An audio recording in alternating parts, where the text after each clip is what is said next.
Hey there, it's been a minute. Sorry about that. I kind of got sick of making videos for a while due to the state of everything on YouTube and also the world at large. If this is your first time seeing me, hi, my name is Gray, like the color. I make videos about whatever, about whenever. If you haven't seen me in a while, hi. I've changed a bit since the last time you saw me. So, what's prompting the return to uploads? Well, good news. I secured a 3-month study abroad to Japan starting in January of 2026. If you remember the last time I went to Japan, I went for a week for my senior year spring break, had a good time, lost my passport, and had my teacher stay behind with me until Monday. That was great. I'll try not to lose my passport this time. I kept meaning to go back to study abroad in Japan.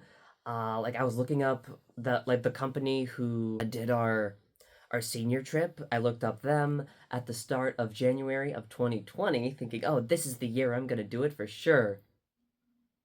Didn't quite work out in 2020. There wasn't really much I could do, so I figured, all right, well, might as well go to community college for the time being. When I got close to graduation, I realized, well, okay, now I need a job to rebuild some of those expenses. And then I didn't want to quit my job so quickly because, frankly, I've never had a job last a year, but I have now. I'm still working with this company. 6 months of paperwork aside, I should be able to go soon. But don't worry, we already have quite the tangent to go on first.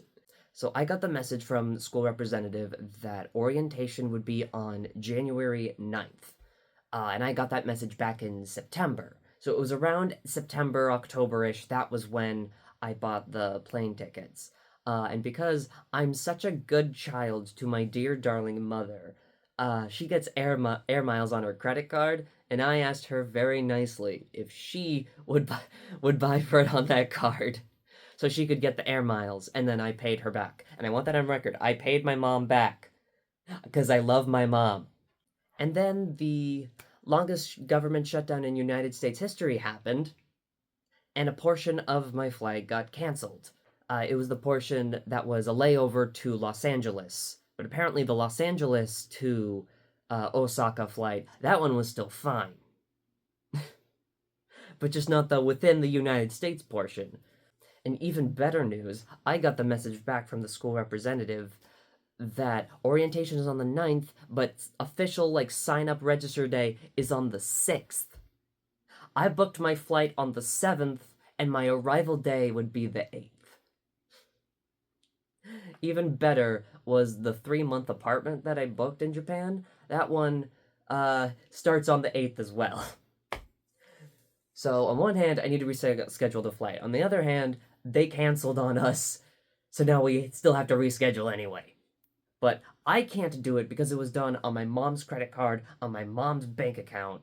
Even gooder news. Japan Airlines customer service hours are 9 a.m. to 4 p.m. Pacific Standard Time on weekdays only. By the way, my mom has a day job. She's a teacher. So we called on Monday of Thanksgiving week. Be like, hey, can you fix the flight? And they were like, yeah, of course, we'll call you back soon.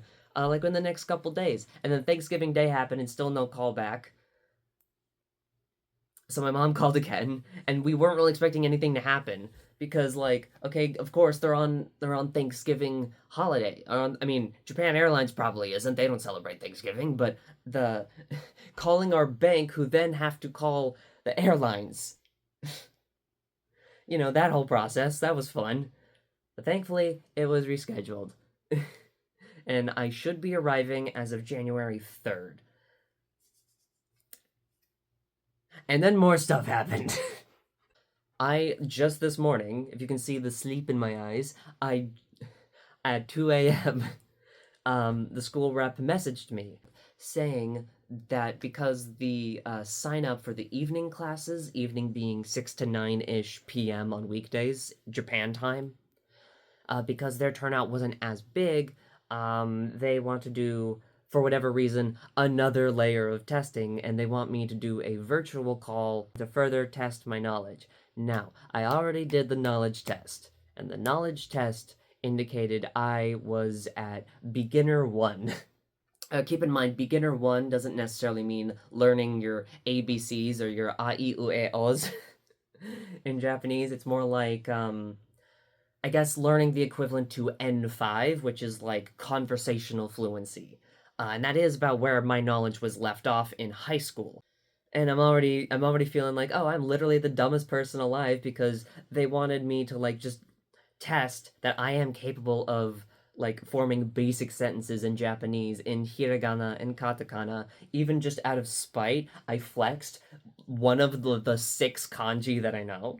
But now they're saying, oh no, now we need like a live call just to be sure. Why? Because turnout wasn't so hot on your class. So, it's all going great. But listen, it isn't Japan without multiple layers of bureaucracy, and it isn't the United States without multiple layers of screw ups. However, I do have quite a few hotels booked. Basically, because remember the original booking I was flying in on the 8th? Basically, the plan was fly in, go to a close hotel, just spend the night there, and then take the train that's close by the airport, which is South Osaka, take an hour-long train up north, check into the apartment, and then once I'm all like moved in and stuff, then the next day I'd start school. Well, because I already booked the hotel that was close by Kansai International Airport, that's non-refundable, and in fact will charge me the exact same room fee again if I do any cancellation whatsoever. I'm not losing that hotel reservation. So now the new plan is fly into Kansai International Airport, spend one night at the on-site capsule hotel room, which I only just recently found out about and am quite excited for staying at.